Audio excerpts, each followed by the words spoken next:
Nako, sabi ko sa inyo mga kababayan. Eto pa, mga kababayan. Oh, ito ang pinaka ano natin ngayon, topic.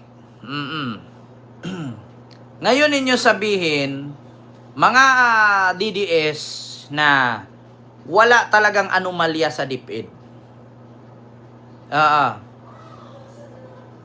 Kasi nawala ito eh. 'Di ba? Nawala ito, mga kababayan. Ito ipapakita ko sa inyo,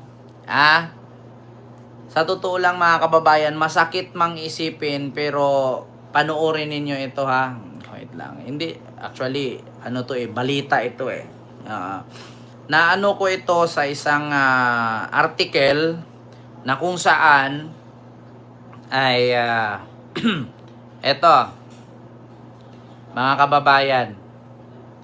Ito bubuksan natin. Ayan. Philippine Star. Malaki po ito ha. Philippine Star.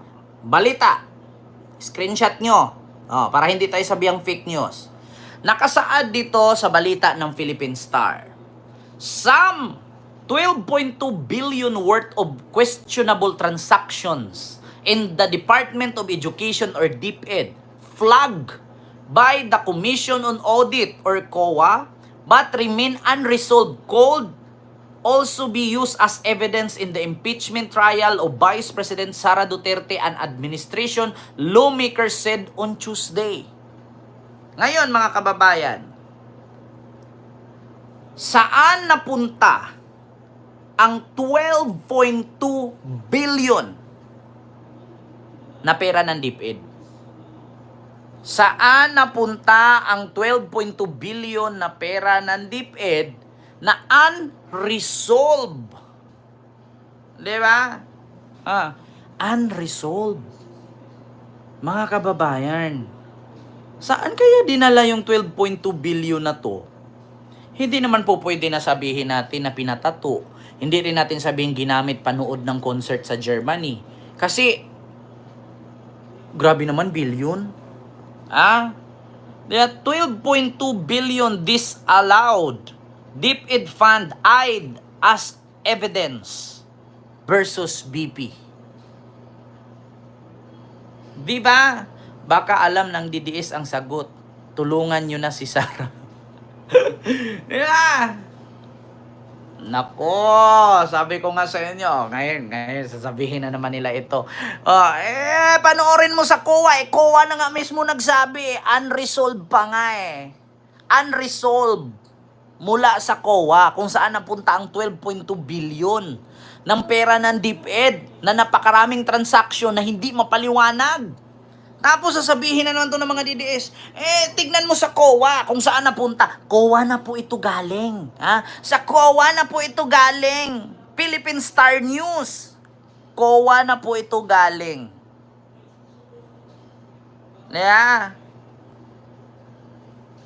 Diyos mio marimar mga kababayan, Luzon, Visayas at Mindanao, Republic of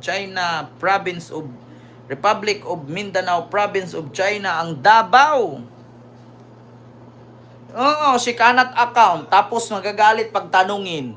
Tapos sasabihin ng mga DDS, ganito, ganun, ganyan, ganyan. Ngayon, wag kayong, alam nyo Mr. Chair, wag kayong magalit kung merong doubt ang Pilipino at kaming mga tao kasi questionable ito eh. Hindi naman po pwede, Mr. Chair, na manghula lang kami. Dapat sagutin. Diba? Kasi mahirap yung ganito na scenario eh. Yung ganitong sitwasyon, Mr. Chair. Kaya wag po kayong magalit, mga DDS. Oy, Shona Alva, maraming salamat sa iyong super chat. Thank you so much po sa iyo, ma'am. And kay Riri N ng Japan, maraming salamat po. Kaya sa totoo lang, mga DDS, wag po kayong magalit. Kung makapag-react kami na mga antay sa idol ninyo kung saan dinala ang pera, paano ginamit ang pera. Kasi, balita to eh. Hindi naman sinagot. 'Di ba? Hindi naman nasabi.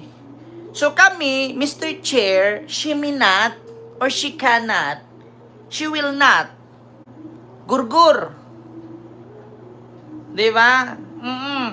Kami, sa totoo lang, Mr. Chair, hindi po talaga namin kaya ang putang ina mo, Lisa Marcos, Bongbong Marcos, Martin Romualdez. Naalala mo pa ba na pinadalan mo ako ng sobre na may sulat DepEd? Huwag po kayong mag-alala, ma'am. May nakausap na po akong killer na kapag pinatay ako, patayin niya si Bongbong Marcos, si Lisa Aranita Marcos, at si Martin Romualdez. Not joke. Not joke. Diba? Kahit ako, nalilito ako kung anong sasabihin ko, Mr. Chair.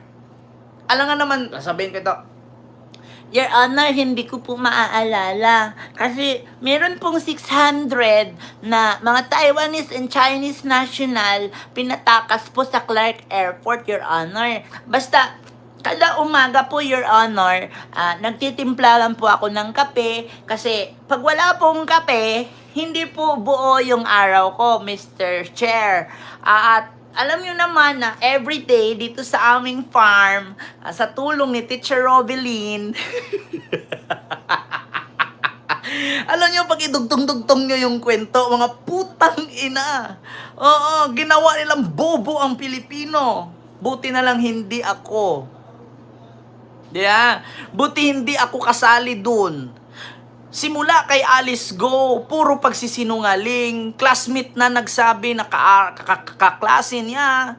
Tapos, mismong kasamahan niya na mga spy, binulgar na siya. Your Honor, wala po akong maaalala, Your Honor. Kasi actually, habang nag-aral po ako sa farm lang po kasi ako lumaki. At ang teacher ko po si Teacher Rovelyn. Tapos nung in-interview yung mga staff ni Sara, si Gina Acosta, si Sulaika Lopez, ganun din nangyari, Your Honor. Hindi ko po maaalala. Tapos sabay na hospital. Diba? Mama Rinue, may glove shoutout po. Anuena pala.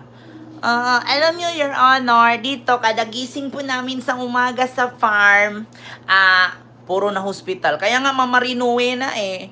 Maniwala sana ako nung una si Sulaika Lopez na hospital kasi may sakit. Ang problema, yung pangalawang in-interview si Gina Acosta, na hospital rin. Pagkasunod yung lalaki naman interview, ganun rin. So ano yun, lahat ng staff ni Sara may sakit? Bakit tumanggap ang gobyerno ng worker na may mga sakit? Di ba bago pag nag-apply tayo sa work, ang sabihin agad, you are fit to work? Tapos, in-interview ka lang ng ilang salita lang, na-hospital ka, natakik ang kabag. Malamig ba dyan sa Congress? Bakit pinag-aatake ng kabag yung mga staff ni Sara? Diba? Ito lang mga kababayan na ginawa nilang bobo ang mga Pilipino. Pero sorry, hindi ako kasali doon. Lang, nagkasakit ka. Ano ba yun? Nagkasakit ka sa kasinungalingan? Or nagkasakit ka dahil sa nervyos? Kasi makukontem ka eh. Lahat sila may sakit kasi mana sila kay Sara. Di ba? Si Kibs may sakit din. Para naman yan hospital arrest. Alam mo, sa totoo lang, ganyan naman ang ginagawa ng mga politician kapag nakakasuhan. Either magkaroon ng bracket sa liig at uupo sa pambansang upuan, na which is tinatawag nating wheelchair. Tignan nyo. Pag si Sara na kulong, atakihin ng kabag yan, upo sa wheelchair, may bracket ang liig. Kung hindi sa liig, dito sa braso. Si Digong, ganun din ang sasabihin yan. Pag uhulihin niya ng ICC at ma-release ang warrant, sasabihin na naman yan, Mr. Chair, I declared myself na may cancer ako. Tapos upo sa pambansang upuan, wheelchair.